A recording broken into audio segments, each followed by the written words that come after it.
Hello. Greetings. No, please! Ah!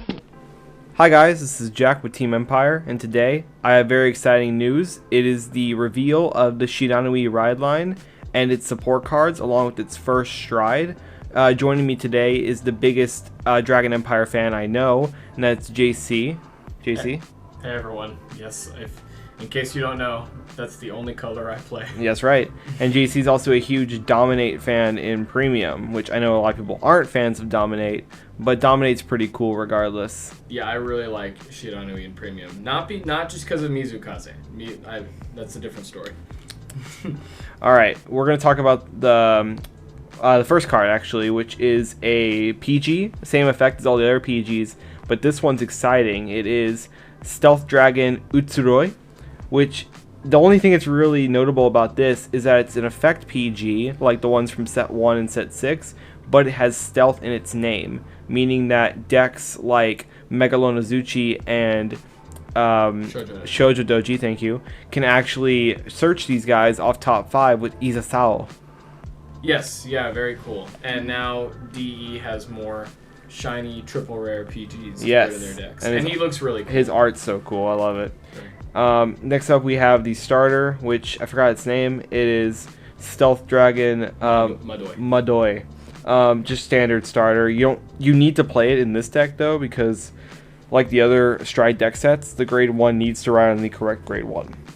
Yes, and the grade 1 is Stealth Dragon Seizui, who, like Jack said, when he rides on Madoi, you get to draw a card and get the Oboro crest. So it's like all the other grade 1s in the ride line. It makes the crest active. Yes, and people are going to have to spend $30 a pop for this one to play this in Premium. Can't wait. Yep, that sounds good.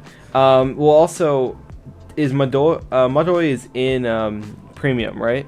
Yeah, Madoi is a super famous starter. Okay. And he has a V starter as well. Good. I was going to say that might be pretty bad. But I'll be going over the crest next, which I really like the red, or the orangish red, crest colors here. It looks really nice. It is the Oboro crest with the same effect as all the others, where you can stride, but you cannot ride grade 3 or greater unit cards without Shiranui in their names. The original power of all your grade 3s with Demon Stealth Dragon Shiranui in their card names become 13k, so that can apply to the original Shiranui as well. It actually can't. Really? The original is just Stealth Dragon Shiranui. I wonder why they didn't say Oboro. Because they're pretty much, I think all of the other forms have Demon in their in the beginning. Okay. So it is still relevant. Oh, so it can work with Zanki. Zanki. Yeah. Yes, exactly. Oh, okay. But the first Shiranui is just Stealth Dragon Shiranui. That's weird. Okay, that makes sense. Thank you for correcting me. And it also has the same effect as all the other crests, to where it gives 5k power to your front row for each face-up card in your G-zone, but it does specify that dominated units do not get the power increase. Then its last effect, which is its unique effect, continuous during your turn, all your units that you dominate and all of your opponent's units that are placed this turn by your card's abilities lose all their continuous effects and auto effects, and they get power plus 5k. Right, so that power gain is for the rest of the turn. It's not just for an individual attack or anything, which means that if that unit attacks twice that turn, attacks twice that turn, then they'll keep that 5k. Yes. And that's super. I'm sorry if I interrupted. No, you're good. And that's super important, especially in standard, the power gain, because there are some decks that may just not play grade 3s. Let's say. Yep, and you need to try and get through these power thresholds. And plus, Shiranui's, we'll get to Shiranui in just a second, but his power increase, for those that don't know, is only 4k, which was pretty decent back in G, but 4k is not a very optimal number. So being able to have this boost to make it a 9k boost makes it a little more optimal. Right. And when we get to the grade 3, we'll go a little more in detail about what dominate means, in case someone is still confused about that mechanic. Yes, and last thing I'll say about this, or two things I'll say about this, is that people are kind of flipping out that this effect turns off auto and continuous abilities, but it's more to your benefit rather than it is the player who's playing Shiranui. Because think about them using a continuous effect, or if they place like Obscadede by a card effect, and Obscadede will get a crit, and then swinging at you with a 2 crit dominated unit, you don't want that. So it's actually good they have that restriction. On top of that, the 5k power applies to units. So eventually, when Mukuro is actually revealed, which is this deck's second stride that dominates the Vanguard will also pick up 5k power, which is really nice. Does it? Go scroll down. I thought it said... all of your units that you dominate. It says all your units that are placed this turn. Well, it says all your units that you dominate and all your units. Okay, yeah. Okay, so I misread that. That's really good. Yeah. So that's really good. It'll turn your dominated Vanguard into an 18k attacker, or if you're playing Griffergilla, 23 to 33k attacker. Okay. Yeah. All right. But let's move on to the next card, which is the Grade 2, which actually start the unique effects. Yeah. So this is Stealth Dragon Genkai, very famous unit. He has 2 skills. 1 auto when he's rode upon by a Grade 3 with Demon Stealth Dragon Shiranui in its card name. You may call this card to rearguard circle. If you do, Soul Charge 1, choose up to 1 unit card from your opponent's drop zone, and your opponent calls that card to rearguard circle. Then Auto Rear, when your dominated unit attacks, cost Counterblast 1, and the attacking unit gets power plus 10k until the end of the battle. And then this unit gets boost until the end of the turn. So, first of all, I think this is a really, really good card. Being able to call itself, replace itself with a Soul Charge, and then immediately start your dominate strategy is really, really nice, and getting more units that you want on your opponent's field for ideal attacks. And the rearguard skill is really, really good, because not only are you making that 1 dominated attack much bigger and harder to guard, making it more like maybe a 2 card to guard or 15 to 20k shield, but you're also turning that column into an extra 10k for yourself because of his boost. Now, one problem I have with this card is it's very, very weak going first, because it's not like Messiah's Grade 2, where it says, I think it says a Grade 4 unit, right? Yes, when a Grade 4 unit is placed. This one says Grade 3 with Demon Stealth Dragon Shiranui, which means you only get the opportunity to call this card from the soul if you ride your Grade 3, which makes going first in this deck a lot weaker. Oh yeah, it's gonna be like Messiah. You don't want to go first in this deck. We might need to see what the other cards do though. Yes. But yeah, giving 10k power is super nice to dominated units, and 10k boosters are very nice in standard. They're really good. The next card we have is the actual Grade 3, which is the same as the G one, so you can use your older versions of G, which is Demon Stealth Dragon Shiranui Oboro, who has the effect Auto Vanguard Circle. At the start of your ride phase, choose up to 1 card in your opponent's drop zone. Your opponent calls that card to Vanguard Circle. At the end of the turn, retire that unit.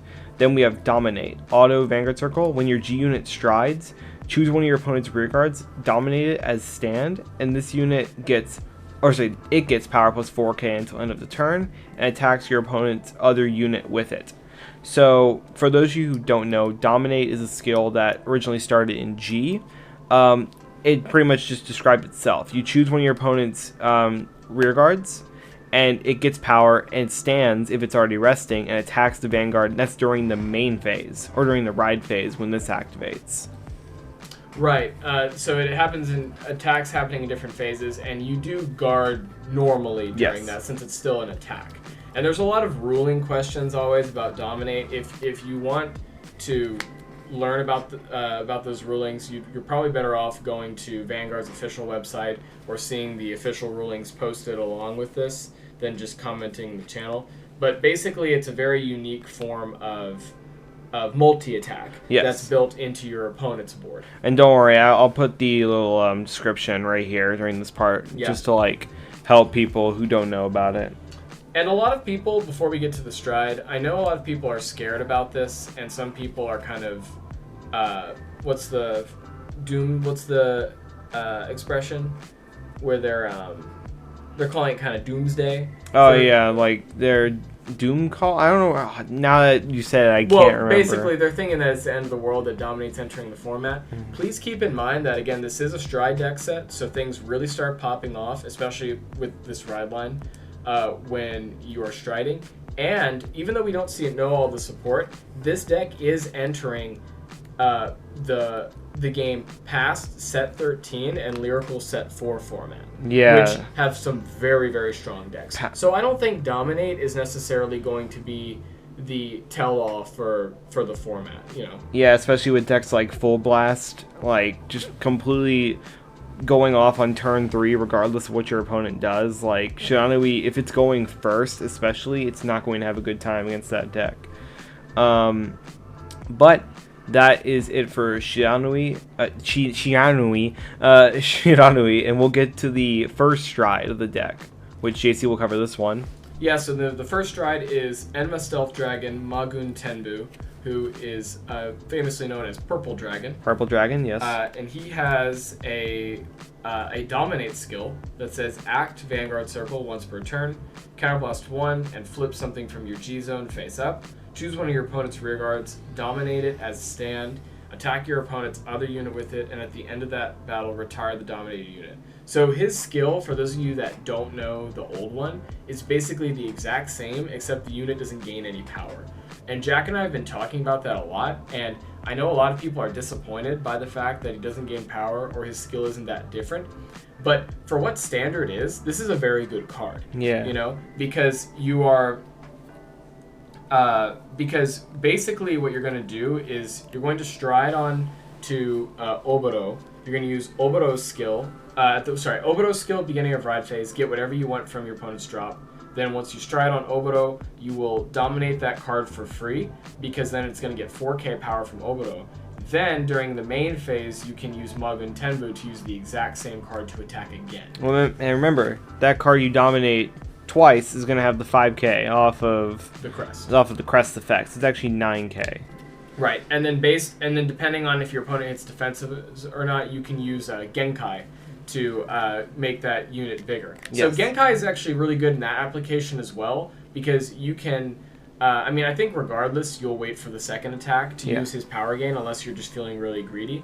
But there's actually a lot of cool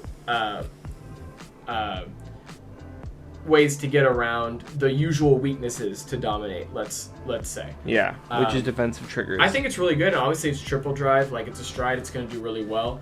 And the fact that we have a stride deck set now brings Esper Idea back into the conversation of Dragon Empire.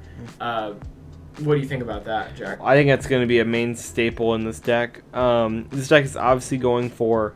We're not playing any turn 3. We're playing turn 4, or turn, as I call it, 3.5, where you're going second and you just stride on that turn. We're not focused on turn 3, so putting full Espera in is probably the best idea, especially with all the removal in the format. So you want to be able to keep up the multi-attacks, especially with the crest power. Right. And we don't know all the support. We also don't know what Mukuro does, which could be another reason why the deck looks kind of slow right now, because Mukuro has the chance of being very, very strong. Yes, very powerful. Very powerful.